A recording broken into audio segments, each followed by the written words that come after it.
nous avons aujourd'hui un sujet important, l'Antichrist. Et nous regarderons cela sous l'aspect du discernement. Ça fait partie d'une série de prédications de 1 Jean. Et nous avons abordé ce sujet déjà antérieurement. Le chapitre 2, versets 18 au 29, était également consacré au sujet Antichrist. Je prends donc le plan selon le Companion Bible. Et nous avons aujourd'hui ce texte, chapitre 4, versets 1 à 6, qui est divisé selon ce plan, discernement des esprits, puis le test des esprits, et le deuxième élément, discernement des antichrists et test des antichrists. Alors je commence avec la lecture.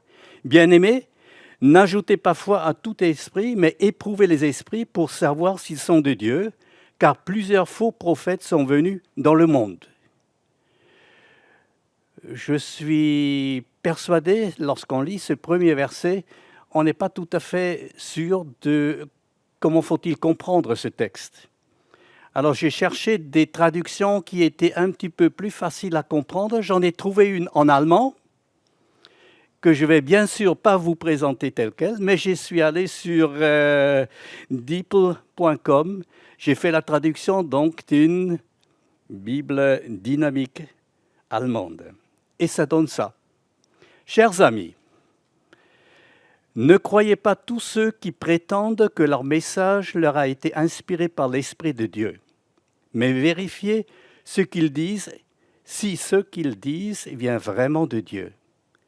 Car de nombreux faux prophètes répandent actuellement leur fausse doctrine dans ce monde. Il me semble que ce texte est déjà beaucoup plus facile à comprendre.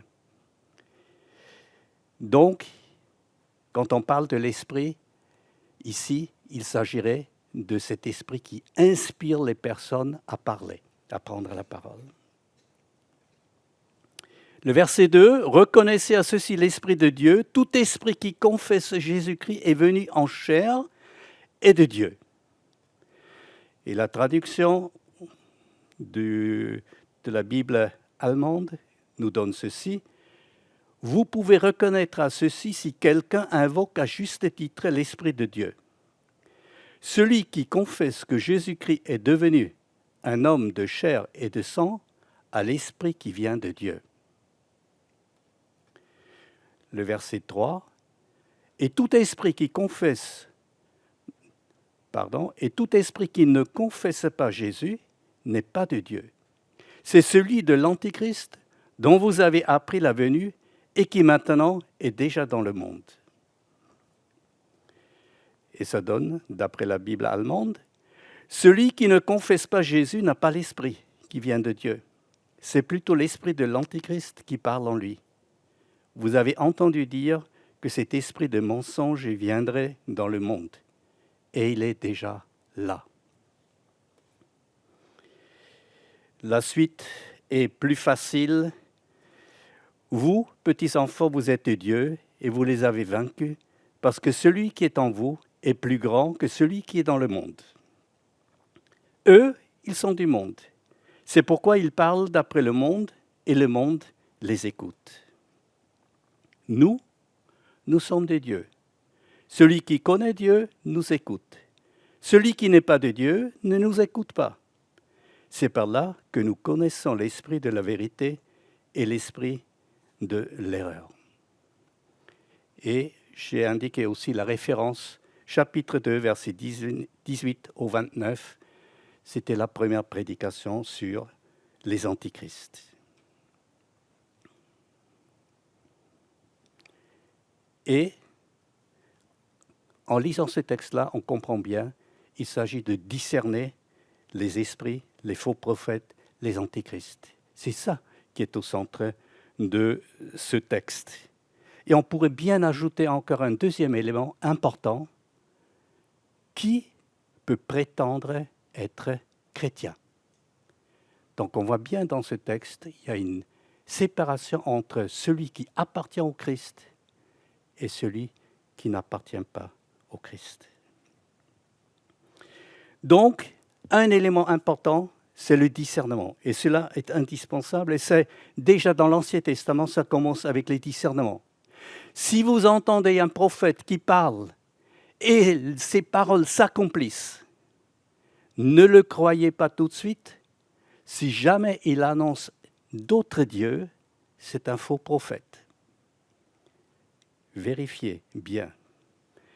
Si un prophète annonce la parole et il se trompe, la chose ne se réalise pas, ne l'écoutez pas. C'est un faux prophète. Et Jérémie, il a vécu juste dans la période où Jérusalem est tombée et les habitants déportés.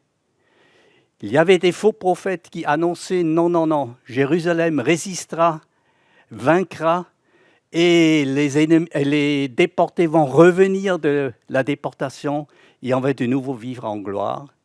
Jérémie l'a accusé, tu annonces des mensonges, tu berces le peuple dans la tranquillité au lieu de les réveiller, de les secouer pour qu'ils se repentent. Il y aura un jugement qui va te frapper et peu de temps après, cet homme est mort.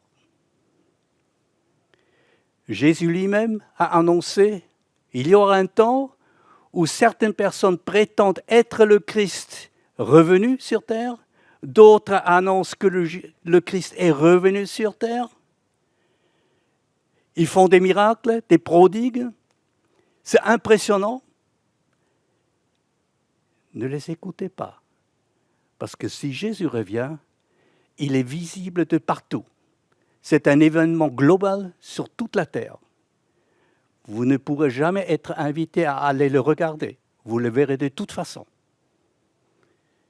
Mensonge. Donc, si quelqu'un annonce ses erreurs. Celui qui annonce un évangile s'écartant de celui annoncé par l'apôtre Paul et compagnie, c'est-à-dire ses collaborateurs, les autres apôtres, qu'il soit anathème. Extrêmement dur dans ses paroles. Vous vous trompez, non, vous ne vous trompez pas, ça c'est pas la même chose. Mais vous annoncez quelque chose qui ne colle pas avec la parole. Vous le faites parce que vous en êtes convaincu, parce que vous voulez faire votre propre théorie. Vous annoncez un évangile qui n'est pas conforme à l'évangile des apôtres. Vous êtes anathème, maudit, condamné. Ce sont des termes extrêmement durs et qui doivent nous secouer, nous faire comprendre, quand je prends la parole, il faut que je sois prudent. Mais n'oublions pas, nous parlons ici dans le contexte de l'Antichrist. Donc c'est quand même une situation particulière. Nous avons donc dans ce texte-là, dans le verset 2, cette parole qui dit « Reconnaissez à ceci l'Esprit de Dieu, tout esprit qui confesse Jésus-Christ venu en chair est de Dieu, et tout esprit qui ne confesse pas Jésus n'est pas de Dieu. C'est celui de l'Antichrist dont vous avez appris le venu et qui est maintenant déjà dans le monde. » Il s'agit de cette théorie selon laquelle le Dieu ou le Christ céleste serait descendu sur Jésus lors du baptême, serait resté dans le Jésus humain jusqu'à la crucifixion, et au moment avant de mourir, ce Christ céleste serait retourné au ciel, et simplement un Jésus humain serait mort à la croix. Ce Jésus, la Bible ne le connaît pas. Et défendre une telle personne, un tel Jésus, ça veut dire se créer un Dieu inexistant. Et la Bible appelle cela tout simplement une idole. Donc, c'est une accusation très grave. C'est pourquoi je trouve qu'il est important de se rappeler qui est Jésus. Jésus est, selon l'apôtre Jean, le Dieu incarné. La parole, Dieu qui a pris forme, qui s'est incarné dans le corps de Jésus-Christ. Et en regardant Jésus, nous voyons la gloire de Dieu. Lorsque Pierre a ouvert les yeux, a saisi qui est Jésus, il s'est écrié, c'est le Christ, loin de Dieu, celui que Dieu a désigné, et il ajoute, c'est le Saint de Dieu. Jésus lui-même a revendiqué, le Père et moi, nous sommes un. Et les Juifs ont tout de suite réagi. C'est une aberration. C'est inacceptable. Il se fait égal à Dieu. Ce n'est pas acceptable. Mais c'est justement ce que Jésus est. Il n'est pas simplement un être humain, pas simplement un prophète, pas simplement une personne importante. Il est Dieu incarné. Il est donc un avec le Père. L'apôtre Paul dit, c'est le premier-né de la création, le plus important de la création. Et pas simplement cela, il continue pour dire, il est le créateur de la création. Et si aujourd'hui la création existe, c'est parce que le Christ la maintient en vie, la garde.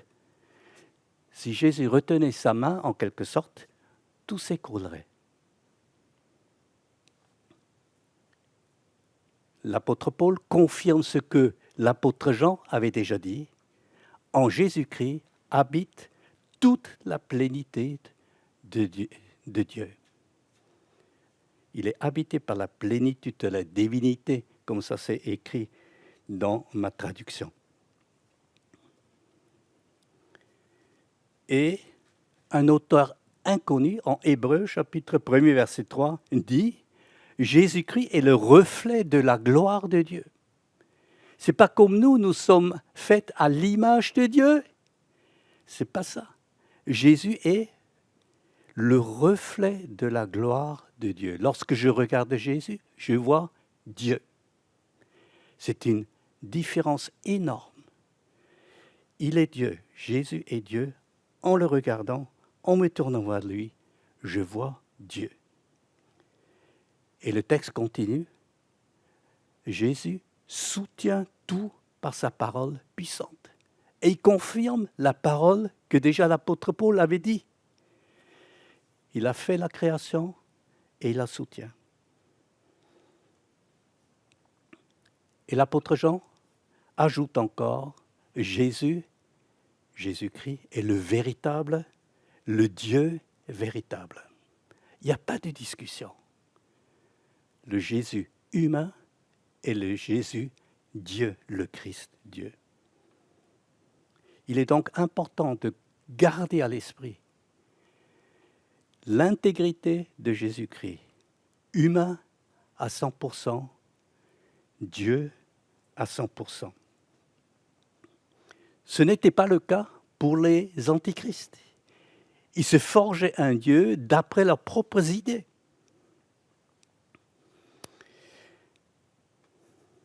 Il est donc primordial de comprendre ces idées qui sont derrière.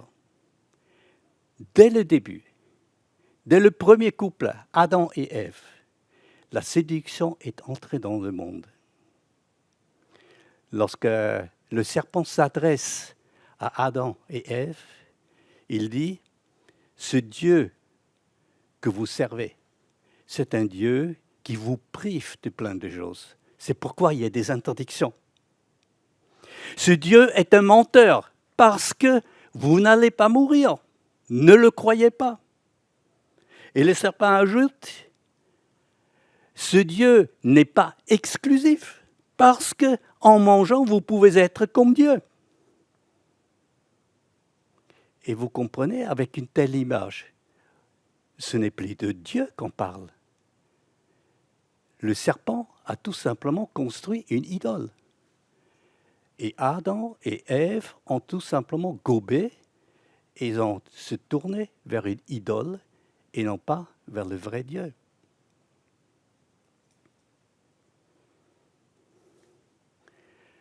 Le décalogue ou les 10 commandements, l'introduction, Dieu se présente, je suis l'Éternel, qui t'a fait sortir d'Égypte. C'est pourquoi Israël m'appartient. Dans la première loi, il dit, tu n'as pas le droit d'avoir d'autres dieux à côté de moi, parce qu'il n'y a qu'un seul Dieu. Et tout le reste, c'est de l'imaginaire, de fabrication humaine ou occulte. Pas d'autres dieux. Deuxième loi, pas de représentation, pas se prosterner ou rendre un culte à un objet ou à travers d'un objet. Cette loi a été donnée dans le chapitre 20 d'Exode. 12 chapitres plus loin, ce même peuple qui était impressionné par la voix audible des dieux rend un culte au veau d'or ou à travers le veau d'or. Ils ne disent pas « nous avons trouvé notre Dieu, le veau d'or ». Non, ils disent « nous allons apporter un culte à l'Éternel » et ils se sont servis du veau d'or comme un objet, un moyen visuel pour entrer en contact avec, comme ils disent, l'Éternel. Est-ce que l'Éternel a approuvé cette voie? Absolument pas. Il était sur le point d'exterminer ce peuple. C'est Moïse qui intercédait pour ce peuple. Il dit non, aie pitié. Et aujourd'hui, nous sommes dans les mêmes situations. On ajoute un objet. Jésus plus des images, des médaillons, des statues ou des statuettes, des intermédiaires vivants ou morts, ou des lieux particuliers qu'il faut aller pour être plus près des dieux. Toutes ces choses-là diminuent ce Dieu tout-puissant, omniprésent, et finalement on rend un culte à un Dieu qui n'existe pas. C'est un Dieu de l'imaginaire. Le troisième point dans les 10 commandements, c'est ne pas prendre le nom de Dieu en vain. Combien de fois on entend l'exclamation « Oh mon Dieu !» C'est encore gentiment formulé. Dans d'autres langues, il y a des jurons qui sont effrayables. Alors, toutes ces choses-là ont fait de Dieu quelqu'un qui est méprisable, qui ne vaut pas la peine qu'on se concentre sur lui, qu'on ne le prenne pas exclusivement, mais qu'on peut adjoindre avec autre chose, dont on peut parler comme si c'était le copain, comme si c'était quelqu'un de méprisable.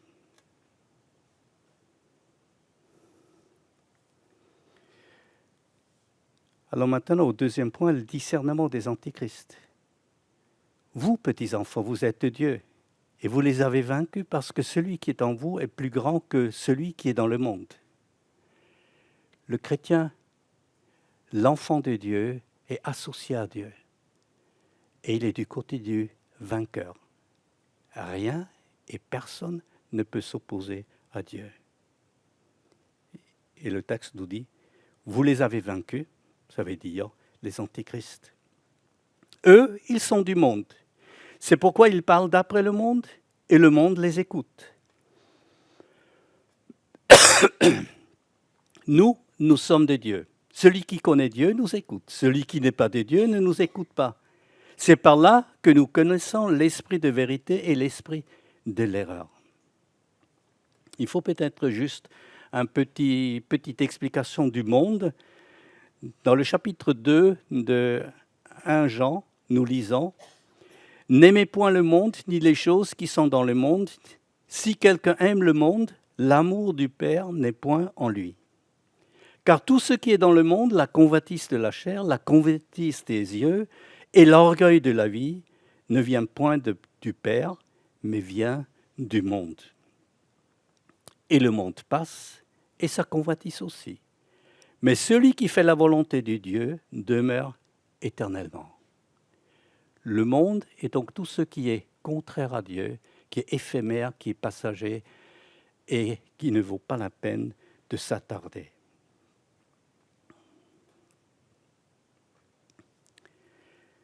Le texte nous dit donc,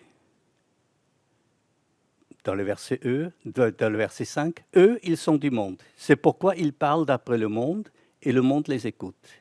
Nous, nous sommes de Dieu, et celui qui connaît Dieu nous écoute. Celui qui n'est pas de Dieu ne nous écoute pas. » Les antéchrists n'acceptent pas l'enseignement transmis par les apôtres. Ils ont leur propre doctrine, leurs propres idées, et la défendent. Et c'est à cela on reconnaît les antéchrists. Et c'est là, dans ce contexte, c'est intéressant de voir Galates, chapitre 1er, verset 8. « Mais quand nous-mêmes, quand un ange du ciel annoncerait un autre évangile que celui que nous avons prêché, qui soit anathème. » La parole est sainte et on ne peut pas se permettre de s'en écarter. Les antéchrists le font, mais le vrai chrétien ne le fera jamais. Il écoute l'enseignement des apôtres. Mais maintenant, quand vous avez pris peut-être une Bible bon marché à l'entrée de l'église, c'est cartonné, vous avez 800 pages. 800 pages que nous considérons comme parole de Dieu. Et donc, c'est vrai, c'est ça la base de notre foi, de notre compréhension de Dieu. Comment peut-on prendre ça comme référence? C'est pourquoi dans nos églises, on ajoute une confession de foi. Vous avez pratiquement dans toutes les églises, vous avez une confession de foi qui résume l'essentiel. Non pas pour dire le reste de la Bible, vous pouvez l'oublier, mais juste pour dire on a préparé les choses qui sont essentielles pour qu'on puisse avoir une base sur laquelle on peut travailler. Qu'on n'ait pas besoin à chaque fois, quand on a une différence, de prendre sa Bible, travailler sur 800 pages, extraire une réponse et passer des mois et des mois pour trouver une réponse. Ici, c'est fait. C'est la confession foi du réseau FEF, de l'Union de la communauté et Assemblée évangélique de France, de notre Église. Et nous avons mis une petite introduction qui dit « Notre recherche humaine ne peut englober toute la pensée de Dieu révélée dans sa parole. Par notre confession de foi, nous voulons exprimer l'essentiel du message que Dieu adresse aux hommes. Notre confession de foi résume les minima auxquels les membres de l'Église protestante évangélique des Halles adhèrent sans aucune restriction. » Et s'ajoute encore une petite phrase, toute courte, mais ô combien importante. « Elle ne saurait se substituer à la Bible. » Ce n'est pas parce qu'on a une confession de foi qu'on peut jeter sa Bible. Non. Mais la confession de foi est une aide précieuse. Nous sommes arrivés à la fin. Que peut-on retenir de ce message? On voit que pratiquement dès le début de la création de l'Église, il y a l'opposition. Les antéchrists sont arrivés très tôt. Et aujourd'hui, ça n'a pas diminué. C'est toujours la même chose. Et dans ce texte, Jean nous propose deux tests, deux façons de discerner les faux enseignements, les antichrists, les menteurs. Tout d'abord, on reconnaît quelqu'un qui est dans l'erreur à sa conception, sa compréhension de la personne de Jésus. Qui Jésus est-il pour celui qui annonce un message? Jésus est véritablement homme, il est véritablement Dieu, il fait partie de la Trinité avec le Saint-Esprit et le Père. Celui qui annonce une parole contraire à la parole, qui fait une prédication en dehors de la parole, il ne peut pas être un disciple du Christ conforme à Dieu. L'antéchrist, le faux prophète, les menteurs proposent leur propre théorie. Celui qui veut être fidèle à Christ conforme ses enseignements à la parole, annoncée par les apôtres. Et donc, dans ce cadre-là, il est utile d'avoir une confession de foi. Si ça vous intéresse, j'en mettrai quelques exemplaires à la sortie. Vous pourrez vous en servir. Comme ça, vous aurez une idée de ce qui est essentiel.